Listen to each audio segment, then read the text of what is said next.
Lena sets her hand against my hip, and the city outside keeps moving like it doesn't know it should stop. Her palm is warm and specific, pressing once, redirecting, repositioning. The way you reposition a piece of furniture that has been placed slightly wrong, the way you correct a structural element before the plaster goes in. Her mouth is 2 inches from my ear, explaining the load-bearing point. And my body makes several decisions I was not consulted about simultaneously. My hands find the exposed wall's surface. The plaster is gone here, the old brick underneath it, rough against my palms, cool and certain, and I hear myself inhale, and the sound is too loud in the room, and Lena does not acknowledge it, continues in the same precise register, and says, "This wall stays." A pause that is not a pause, a measurement. Everything else is yours. If you want to hear uncensored too hot for YouTube stories, check out my Patreon in the description. Tell us where you're watching from and subscribe. 6 weeks earlier. 7:40 on a Monday in early October, and I am standing in the main room of my house, holding a clipboard I have been using to feel in control of something. The clipboard has a checklist on it. The checklist is in my handwriting. Careful, even the lowercase letters the same size as each other, the product of a woman who developed very precise habits over 14 years, and kept them after the 14 years ended, because the habits did not know the marriage was over.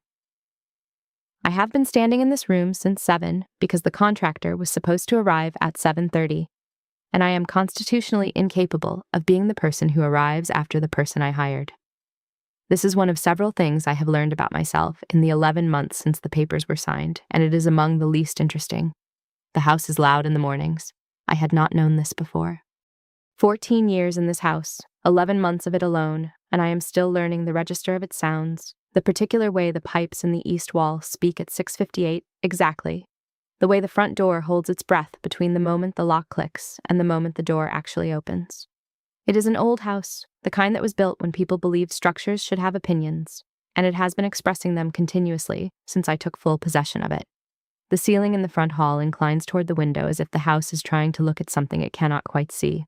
The structural wall in the main room, the wall I have been standing near this morning, one hand against it occasionally, like checking a pulse, is made of brick under the plaster and has been here longer than anyone living in this neighborhood can remember, and has no particular interest in going anywhere. I am 43 years old, and I have just dismantled 14 years of an incorrect life, and I am starting with the walls. This is not a metaphor. The walls are genuinely the problem.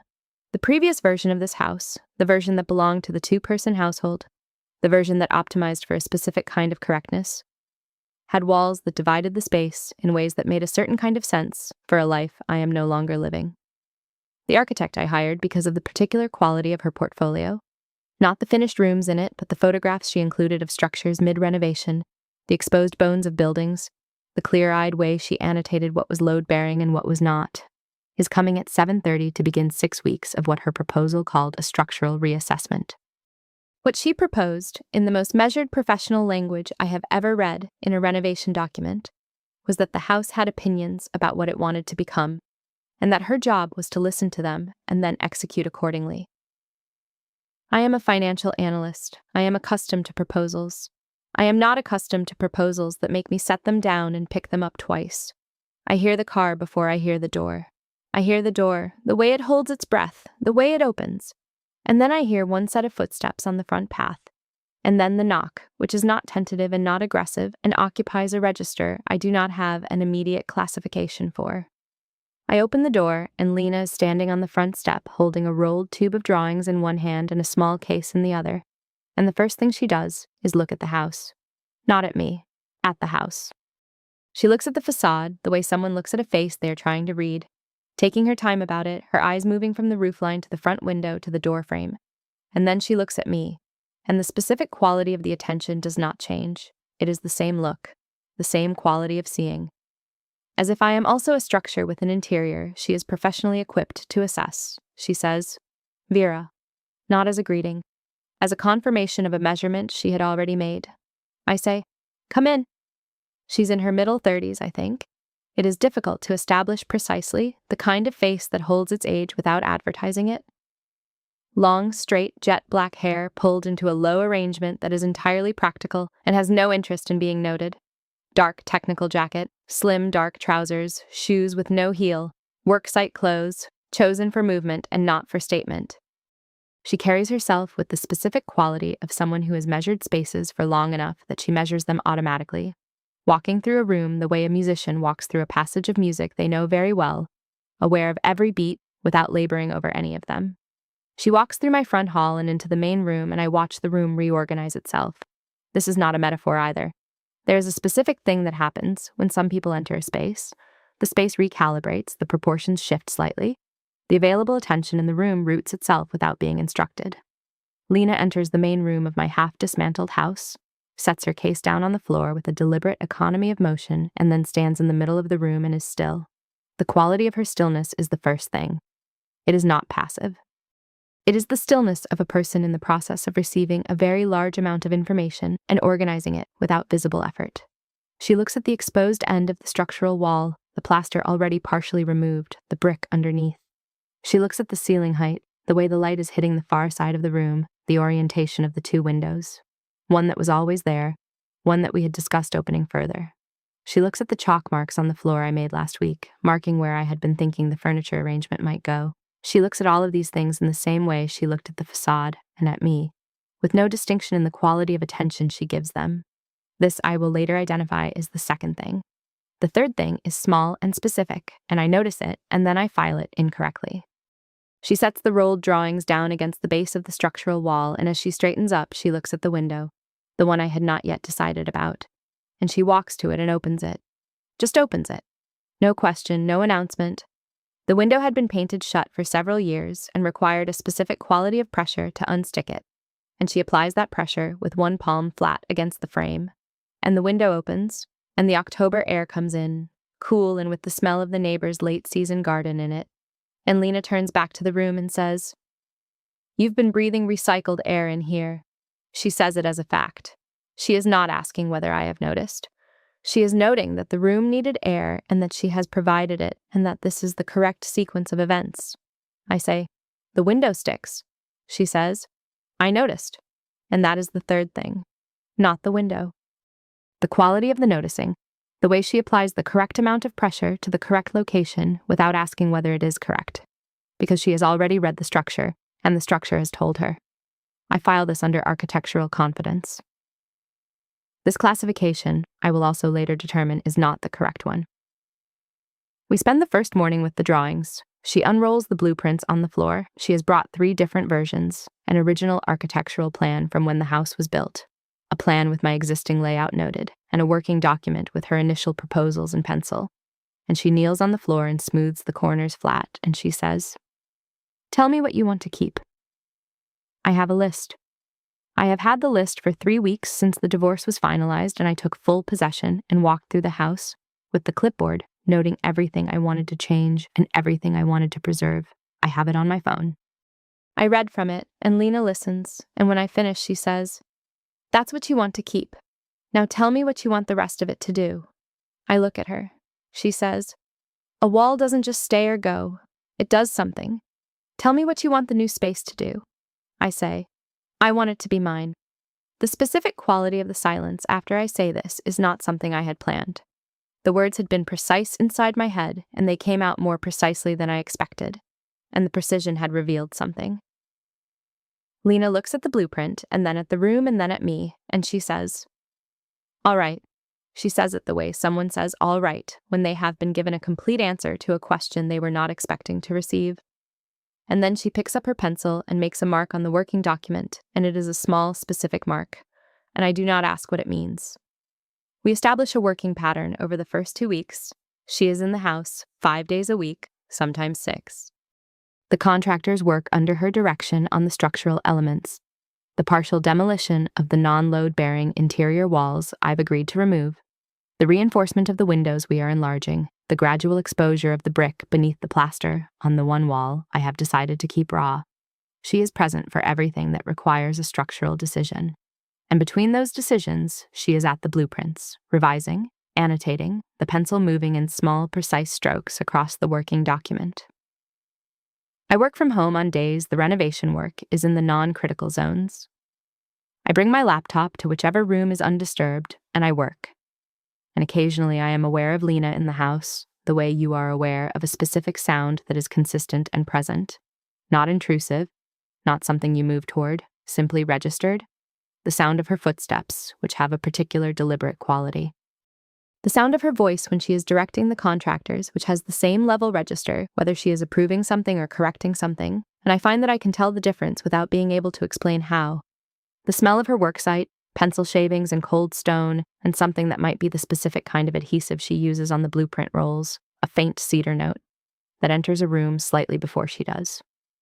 On the 8th day, she brings a second copy of the working document and sets it on my kitchen table with a fresh pencil and says, "You should be marking this yourself.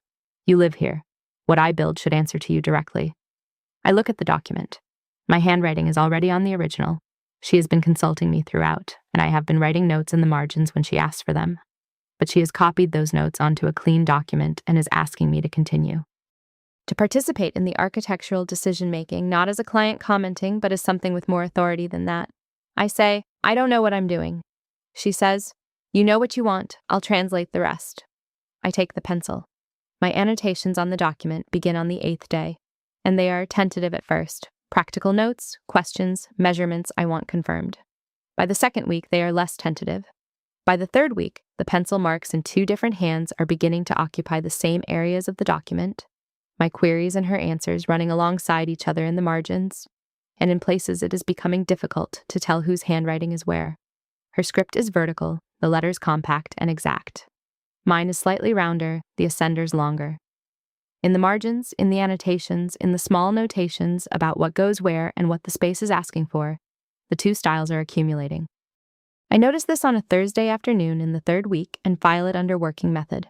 I am still filing things incorrectly. The structural wall is in the main room. It is the fixed point around which everything else is being decided, the one element that stays regardless of what is negotiated about the rest of the space, because it is load-bearing in both the literal and the architectural sense. It carries the weight of the upper story, and it defines the proportions of the entire main room. We have decided together that it stays raw, the plaster fully removed to reveal the brick underneath.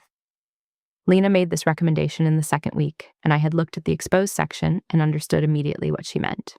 The brick had a particular quality, old and certain, a warmth in the texture even when it was cool to the touch, and I had agreed. I touch the wall sometimes when I am in the room alone, not deliberately. I find my hand against it the way you find your hand on a banister. The body knows what it wants to hold before the mind accounts for it. Lena notices this. I know she notices this because on a Thursday in the 3rd week, she comes into the main room while I am standing near the wall, not touching it, and she says, "You've been looking at this wall every day." It is not a question. It is the same quality of noting she applied to the window on the first morning, observing a fact and reporting it, the way a structure reports what it needs. I say, "I'm trying to understand what it wants." She looks at me then.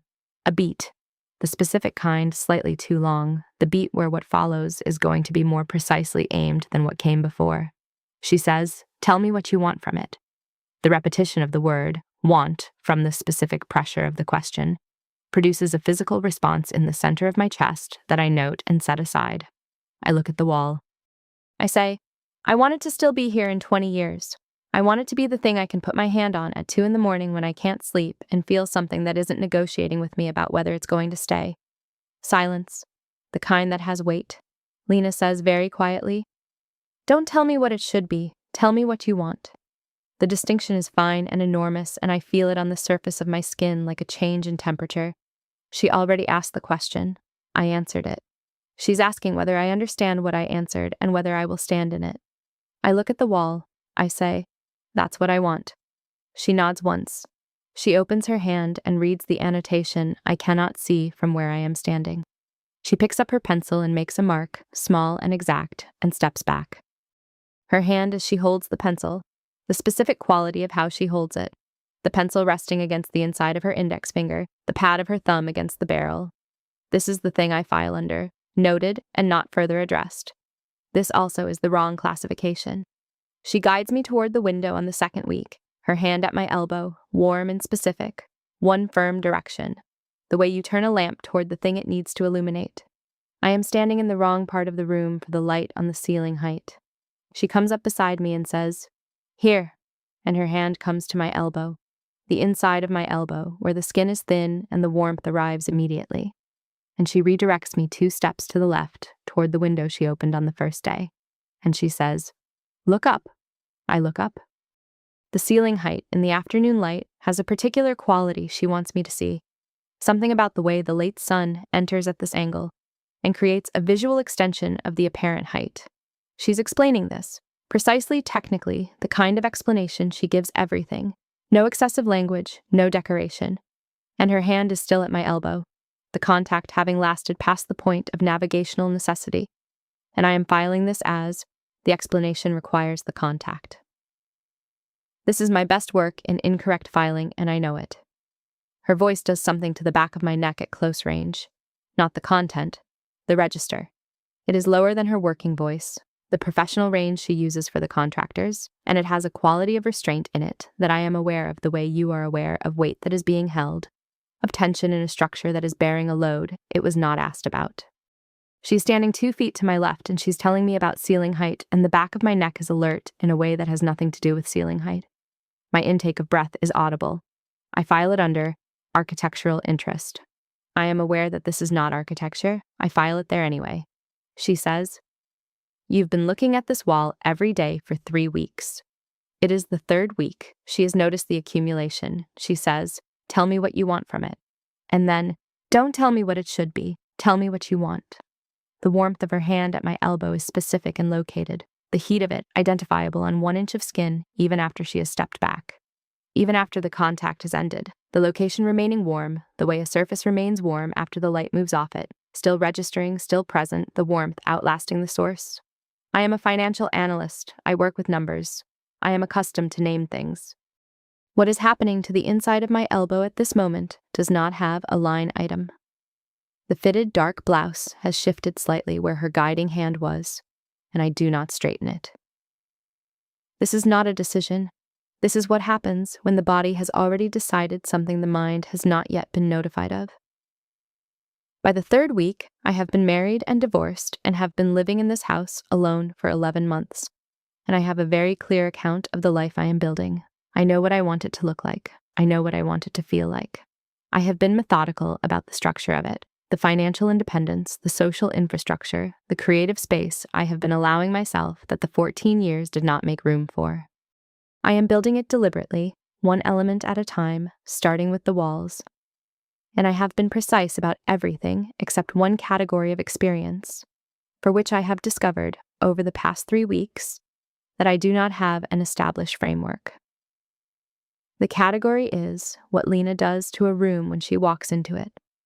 The framework I do not have is for the following: the specific quality of attention she brings to every surface in her professional vocabulary, and the way that attention feels when it is directed at something that is also mine: the house, the blueprint, the decision I am making about a wall.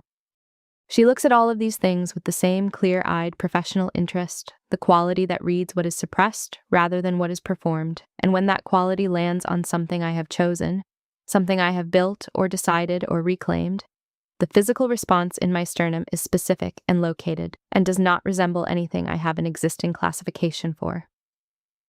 I have been married. I know what desire was, in the form I have experienced it, careful, present, fundamentally undemanding, the kind that coexisted comfortably with a life organized around the word correct. What I have not known for 14 years is the specific quality of wanting something that has no comfortable coexistence with the life as organized, something that does not fit the filing system.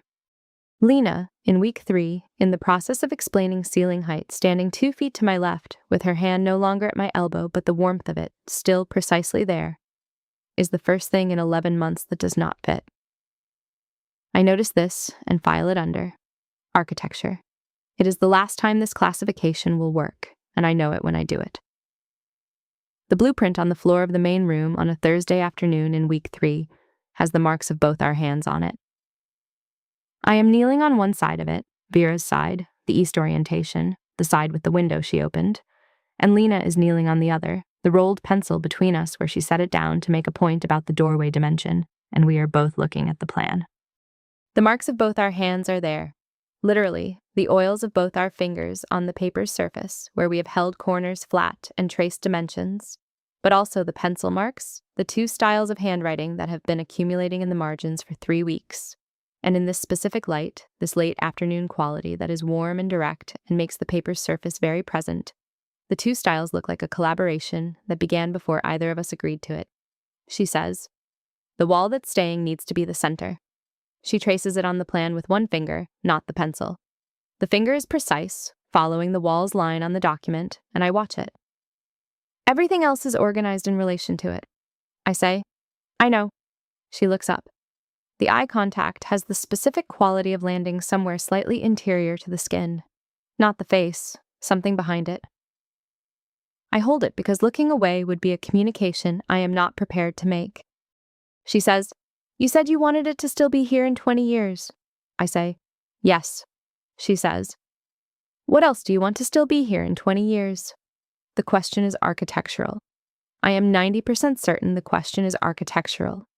The other 10% is the quality of the silence after she asks it, the way the afternoon light on the blueprint is warm and even between us, the way she is looking at me with the same read, what is suppressed quality she directs its structures. And my sternum is doing something that does not have a line item and that I have not budgeted for. I say, "I'm still working that out." She says, "All right." She picks up the pencil. She makes the mark. She's already looking at the next section of the plan when she says, "You're doing well at working it out." This is, I inventory it in real time while it is happening, the first personal observation she's made. In 3 weeks of working in proximity, of professional consultation, of her hand at my elbow and her pencil in my margins and her question about what I want from the wall, this is the first sentence that has no architectural content. I note it and file it, and the filing system I have been using for 3 weeks declines to process it. I say carefully, "Thank you." She looks at me once more, the same quality of attention, and then she rolls the blueprint and stands up and says she will be back Thursday. And she is gone, and the room is in its normal configuration, and the window she opened on the first day is still open, and the late afternoon light is doing what it has been doing, and my elbow is warm where her hand was an hour ago, and the warmth is, I note, still precisely located. I sit on the floor of my half-built house, and I look at the structural wall. The structural wall does not comment. On a Tuesday in the 5th week, Lena arrives with sample boards. 4 of them, large, the kind that carry swatches of material and finishes and the paint color chips in the specific, light-responsive range she has been working in. She brings them through the door in both arms and sets them against the structural wall, and I help her. Hold the door, take one board while she adjusts the others. And for a moment we are both in the narrow space between the boards and the wall, both managing the weight and angle of 4 large surfaces. And she smells of cedar and cold stone and something I have not been able to name for 5 weeks and am closer to now than usual. The moment passes. We stand in front of the boards. She explains each one, finish, texture, how the surface responds to the specific light conditions of this room at this orientation. How the afternoon quality changes the perceived warmth of a given tone. She's precise and complete, and I follow everything she says. What I am also following, in a secondary register that has become impossible to pretend I am not maintaining, is the quality of her voice at this distance, and the way her hand moves when she indicates a specific section of the board, and the specific arrangement of her attention when she turns to check whether I am understanding what she is explaining. I say, "The second one." She says, "Why?" Not why. Why? A statement that expects an answer and does not soften the expectation. I say, "Because it looks like something that has always been there." Silence. 1 beat. 2. She's looking at the board. She says, "Yes." 1 word. But the quality of it, the way she says yes when she means I have given exactly the right answer, has a register I have been learning to identify for 5 weeks, and its location on my skin when I hear it is the inside of my forearms, both of them, warm and alert. She says, "That's what the house wants." And then she moves and the boards need repositioning. One is catching the light incorrectly, and her hand comes to my hip. This is not the first contact. We have been in professional proximity for 5 weeks, and there has been the elbow, the corner of the shoulder in a narrow doorway, the moment with the sample boards in the hall. But this is specific and deliberate and located in a way the others were not. Her palm at the side of my hip, warm, pressing once, redirecting me away from the structural wall so that she can see the board in relation to the light without my body obstructing the angle. She says, "One step left." I step left. Her hand stays for the duration of the repositioning and then withdraws. The temperature on the left side of my hip at the exact location of her palm is, I can name it. I can name the exact location. I can name the warmth, specific and lasting, the way the warmth continued after the hand was gone. I do not name it. She looks at the board against the light and says, "Yes, that's the one." I say, "Good." My voice is level. This is the product of 14 years of being very careful and 7 months of rebuilding and 11 months of learning to name what the structure wants, and I have applied all of it to the word good, and the word good is impeccable, and the left side of my hip is warm in one precise location, and I file this under directional guidance, renovation context. I know it is the wrong classification. I know. The structural wall is cool at my back, specifically cool, the old brick through the blouse, the temperature of stone that has been in this location for longer than I have been alive, solid and unmoved and not negotiating about anything. The wall is staying. This is the one fixed fact in a room that is in the process of becoming. In front of me, occupying the space between the wall and the room, Lena. It is the 6th week. Thursday afternoon, the late light coming in through the window she opened on day 1, the window I have never closed. She came in from the east door with the blueprint rolled in her hand, and the contractors have gone for the day, and the house is quiet except for the city through the open window. Continuous and distant, a different register of sound than the renovation's working sounds, the city's own voice rather than the house's. I am standing with my back against the structural wall, and she is 2 feet in front of me, and the blueprint is rolled in her hand. The fitted dark blouse has pushed slightly against the brick behind me. The collar shifted, and the rose bralette is visible at the neckline. The color of it, warm against the pale blouse, the specific quality of pink that is nothing like decorative, that has an intention in it. I bought it the week the papers were signed. I wore it on renovation days because the house is mine now and so am I, and these are the 2 facts that require no further accounting. The color is visible at my collar, warm in the late afternoon light, and Lena looks at it. She does not adjust her gaze. She notes it the way she notes every detail of a surface in her professional vocabulary. Present, accounted for, filed under, what the structure is actually doing. And then she looks at my face. 2 feet between us. Her back to the room, my back to the wall. The blueprint rolled in her hand. She says, "Tell me what the new life looks like." Her voice is the working register, the professional range, and I have been listening to it for 6 weeks, and I know every nuance of it, the way you know a room you have been in long enough to know its proportions by feel. She is asking an architectural question. The house is part of the answer. But the house is not all of what she is asking about, and we have been in this room together long enough that we are both aware of this. I say, "I don't know yet, I'm still building it." She says, "Stay where you are."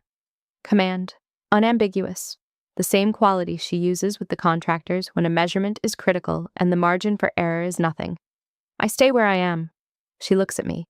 Not at the wall, not at the blouse, not at the blueprint. At me.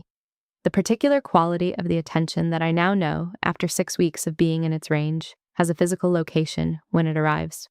It lands in the center of my chest, specific and located, and it stays there for the duration. The city outside, through the open window. Present and continuous. The world outside, which both of us have stopped attending to, which has been going on without either of us for some time now. The cool of the old brick at my back, the warmth in the space in front of me. The temperature differential between those 2 facts runs across the width of my body in a very precise line, the old certain coolness at my back and Lena's warmth at the front of the available space. 2 feet between us, and that 2 feet is the exact location of everything in this room that is currently undecided.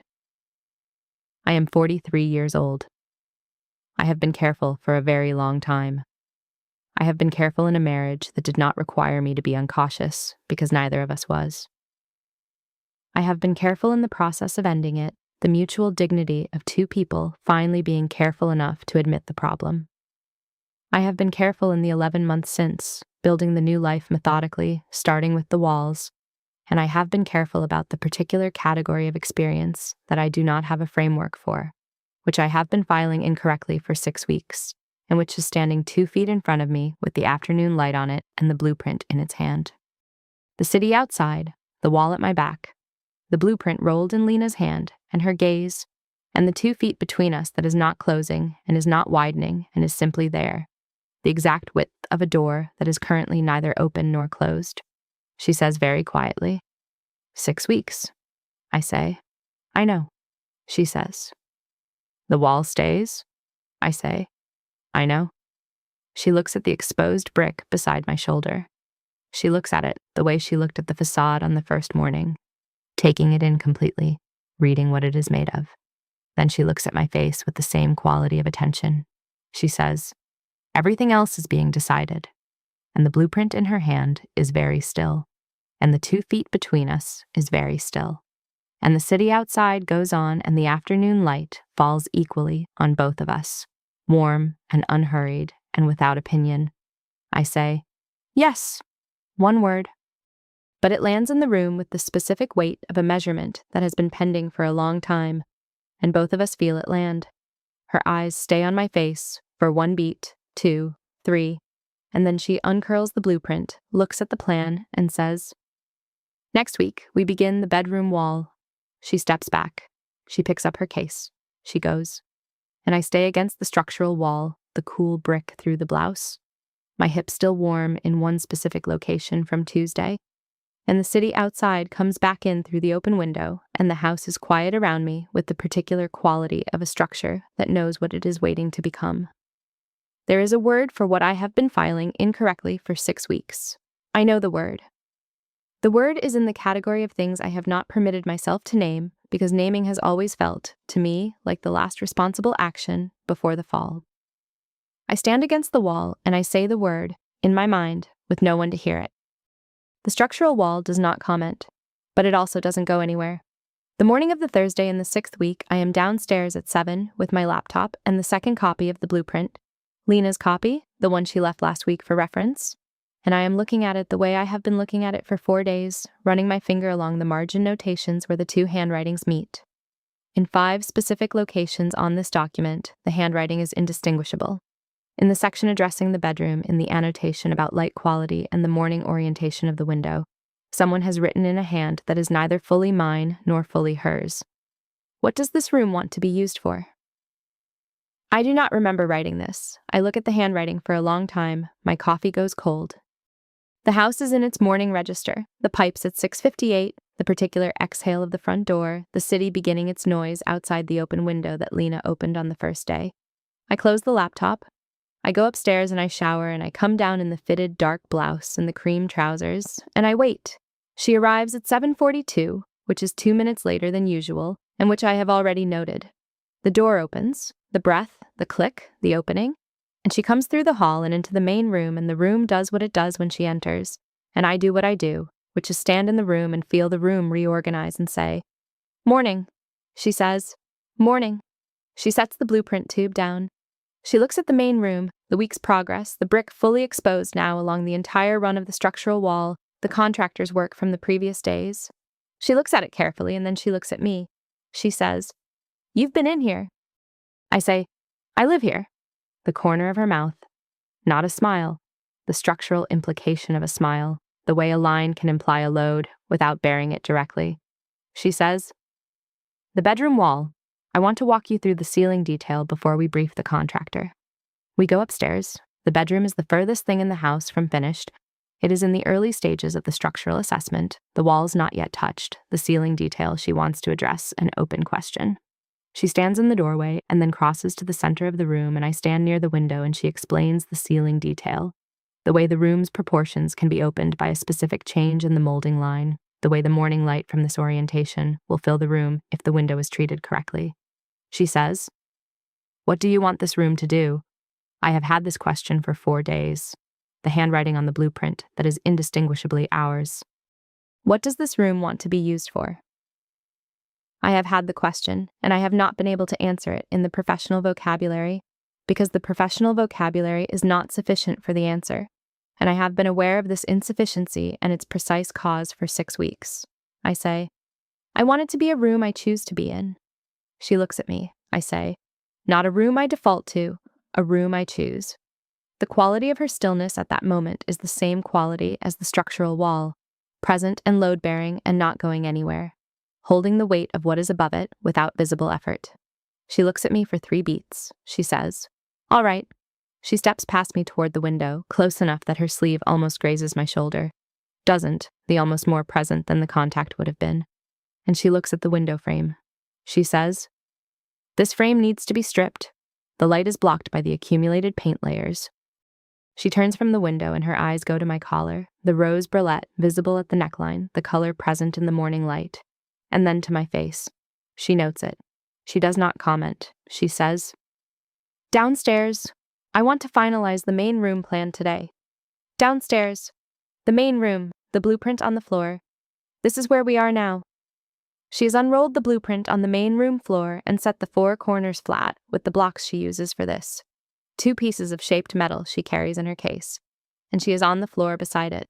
She is not kneeling, she is sitting on the floor of my house with her legs beside the plan, one hand on the edge of the document, and she says, "Come down here." I sit on the floor. Across the blueprint from her, the plan between us, the 2 handwriting styles visible from here, both of them, all 6 weeks of annotation, the 2 styles in their 5 indistinguishable locations, and the rest of it traceable to its owner. She says, "We're finishing this today." I say, "The plan?" She looks at me. "The plan. There is the plan, and there is the question the plan is standing in for, and both of us know which is which." I look at the blueprint. 6 weeks of this room, 6 weeks of this house, 6 weeks of Lena in it. Her attention and her pencil and her voice at my ear and her hand at my hip and her warmth 2 feet in front of the structural wall. The afternoon light through the open window on the blueprint, warm and even, the kind of light that does not flatter or diminish, that simply illuminates. The light falls on the document and on both of us equally, and it has that quality of the late afternoon at this time of year. Unhurried, almost unmoving, the kind that makes a moment feel as if it might stay. She says, "Tell me what you want the house to feel like when it's done." I have been building toward an answer to this for 11 months. The answer is not about the walls. I know this, have known it since week 2, have been filing it incorrectly since week 2. And it is not about the ceiling detail, or the sample boards, or the color that looks like something that has always been there. The answer is larger than the house, and it includes the house, and it is standing in her professional vocabulary every time she asks me what the structure wants to become.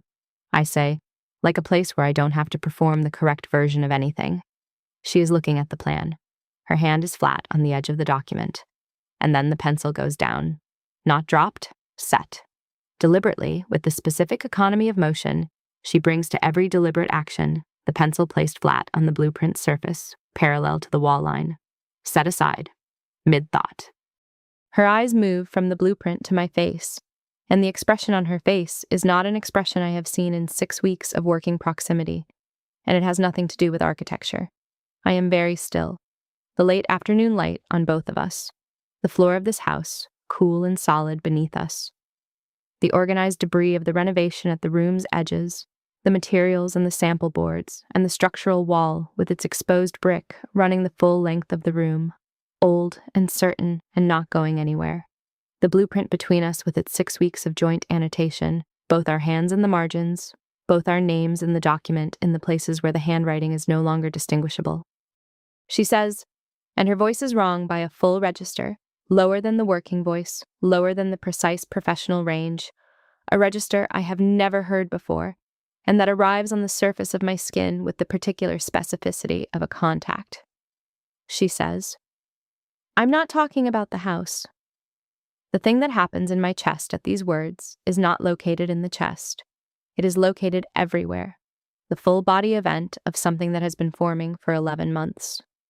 The divorce, the house, the new life, the methodical dismantling of the incorrect version, the systematic rebuilding, being given language by someone else, the specific quality of someone else naming the question I have been building toward, out loud, in the room with me, in a voice that does not permit me to file it under any of the incorrect categories I have been using.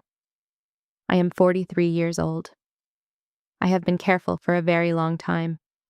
I am sitting on the floor of my house with the afternoon light on me and the blueprint between us, and the woman who has been reading what the structure is asking for since week 1 is looking at me with no architectural vocabulary on her face at all. And for the first time in 6 weeks, the thing I have been filing incorrectly does not need to be filed anywhere, because she has already named it, and it is named, and it is here, in the room, between us, and there is no available classification that would contain it. My hands are flat on the blueprint's surface. Her hand is flat on the opposite edge. The document between us is the 6 weeks, is all of it, is both our handwriting in the margins and the decisions we made together about what stays and what doesn't. I say, "What are you talking about?" The testing of it. I know what she is talking about. I have known what she is talking about for at least 3 weeks, possibly 5, possibly from the moment she came through my front door and looked at my house the way I had never been looked at, and then looked at me with the same quality of attention, and said my name as a confirmation. She does not break eye contact. She says, "You." One word, set down the same way she set down the pencil. Precisely, without unnecessary force. Final. I am very still. She says, 6 weeks in this house. 6 weeks of you looking at the structural wall. 6 weeks of the blueprint. 6 weeks of you choosing things. I have been watching you choose. Her voice stays in the lower register. The wrong register, the register I have never heard before today. The way you choose, what you kept, what you let go, what you stood in long enough to know whether it was yours. I say nothing. My body has opinions, and I am allowing it to have them and not overriding them, which is itself a new practice. The practice of the 11 months, the practice of the rose brulette bought the week the papers were signed. She says, I build spaces for people to live the lives they actually want. 6 weeks ago, I walked into this house, and I knew what the structure was asking for. I knew it in the first hour. A pause, the architectural kind, the kind that carries load. That is not what I have been thinking about for 6 weeks. My hands are still flat on the blueprint. The paper is warm under my palms from the afternoon light, from the hour we have both been here on the floor, and I can feel both my own handwriting and hers under my hands, the slight texture of the pencil marks in the surface of the paper. I say, Lena. She's very still. I say, the annotation on the bedroom section, the one that says, what does this room want to be used for? A beat. I noticed it. I say, I don't know which of us wrote it. She says, I do. I look at her. She says, it was me. A pause. You were going to write it. I could see you were going to write it. I wrote it first because I needed it to be on the document, and I didn't know if you would let yourself put it there. The afternoon light on the blueprint. On the floor beneath us, cool and solid. The structural wall at one end of the room, old brick, certain and fixed. My body has been making decisions for 6 weeks and filing them incorrectly, and those decisions are now present in this room, and they are not going back into the files. I say, I would have. She says, I know. The 2 feet between us across the blueprint is a distance I am aware of with full anatomical specificity. Her hand on the edge of the document, 3 feet from mine, the pencil flat on the surface between us, the 6 weeks in the margin, both our hands. I say, what happens to the renovation? And the corner of her mouth does the thing it does, not a smile, the structural implication of one. And she says, the wall stays, everything else is negotiable. I say, that's what you said in the beginning. She says, I meant it in the beginning. I mean it differently now. I am 43 years old, and I am on the floor of my house, and the woman across the blueprint from me is looking at me with no professional vocabulary on her face, and no distance in the quality of her attention, and the thing that I have been filing incorrectly for 6 weeks is fully named now, and is in the room, and there is nothing left to file it under. I move my hand across the blueprint, 3 feet, past the structural walls line on the document, past the bedroom notation in the indistinguishable handwriting, past the window she opened on the first day, marked on the plan in her vertical, precise script. I set my hand over hers, her hand under mine, the warmth of it. The specific warmth, the one I have been cataloging for 6 weeks in every incorrect category, at my elbow, at my hip, 2 feet in front of the structural wall, and it is here, under my palm, finally in the correct category. She does not move. She looks at my hand on hers, and then she looks at my face. And the thing that happens to her face is the first time in 6 weeks that I have seen her composure register as something that is costing her. The specific quality of it, the controlled surface and underneath it, present and visible, the thing it is costing her to hold still, She turns her hand under mine, opens it, her palm against my palm, her fingers between mine, the warmth of the contact running up the inside of my wrist where the skin is thin, and she holds. The afternoon light on both of us, equal and unhurried. She says, very quietly, "I should tell you, I have never done this." I say, "Done what?" She says, "Lost track of what I am supposed to be doing." The lower register, the wrong register, her fingers between mine. In a house, on a job, I have never lost track. I say, "What are you doing instead?" She looks at my face. The specific quality of the look, the read what is suppressed quality, the same as the facade, the same as the structural wall, and now here, directed at me, at what is actually there rather than what I have been performing. She says, "Finding out what I want." This is, I feel it on the surface of every part of my skin simultaneously, the specific quality of the controlled release. Not the loss of control, the choosing to release it. The distinction is the one I have been watching for 6 weeks in the quality of her stillness, the load-bearing precision of it, the way she holds weight, and the choosing to set it down is as legible as the holding. I say, "You said the wall stays. Everything else is mine." She says, "Yes," I say.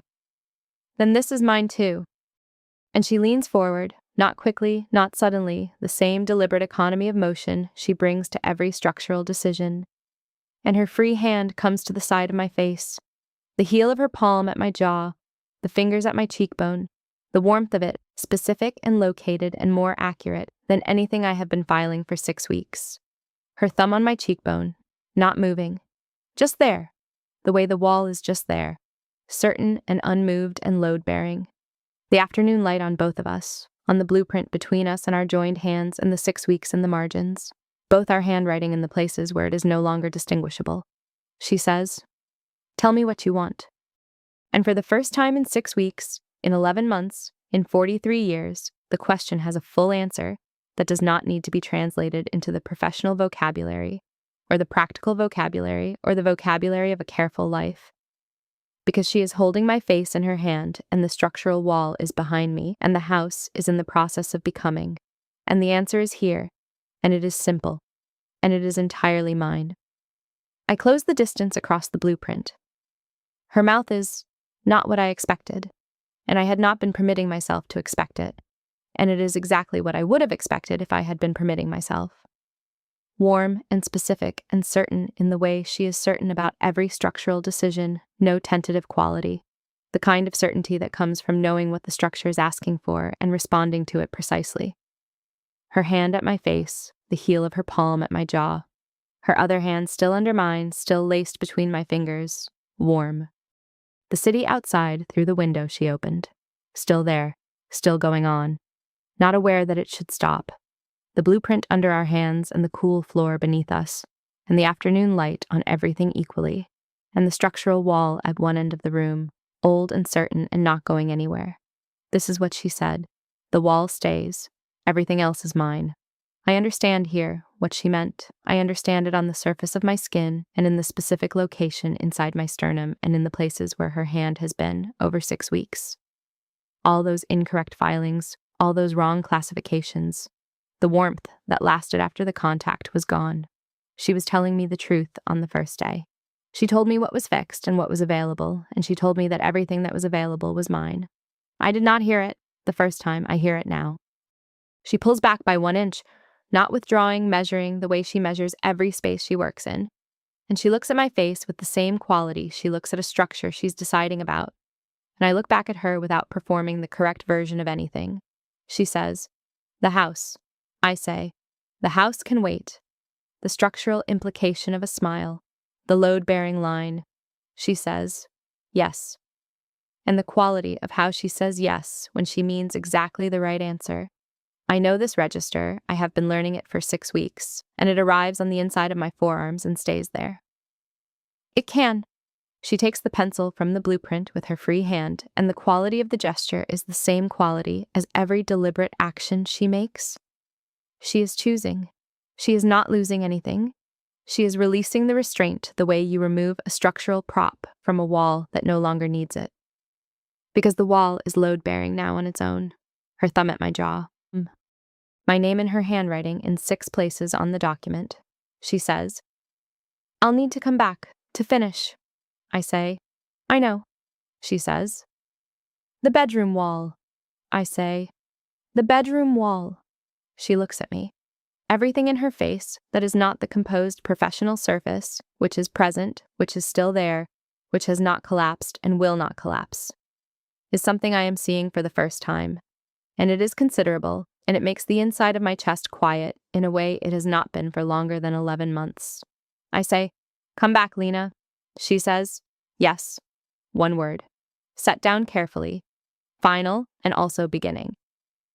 When Vera comes downstairs the next morning, the blueprint is on the floor of the main room where they left it, on the floor, slightly off its original position, the afternoon light gone, and the early morning quality coming through the window she opened on the first day and never closed. She kneels beside it. Her warm brown hair down, her feet bare on the cool floor, the house in its morning register around her. She finds it in the bedroom section, in the area of the plan where the annotation is in the indistinguishable handwriting, where the question has been written by the hand that is both of theirs and neither. In Lena's handwriting, vertical, compact, exact, beside the small pencil mark that is not at a structural point, beside the room that will be hers, yours, one word, in the morning light on the blueprint, and the structural wall at the room's end, old and certain and not going anywhere, and the window open, still open, the way she left it.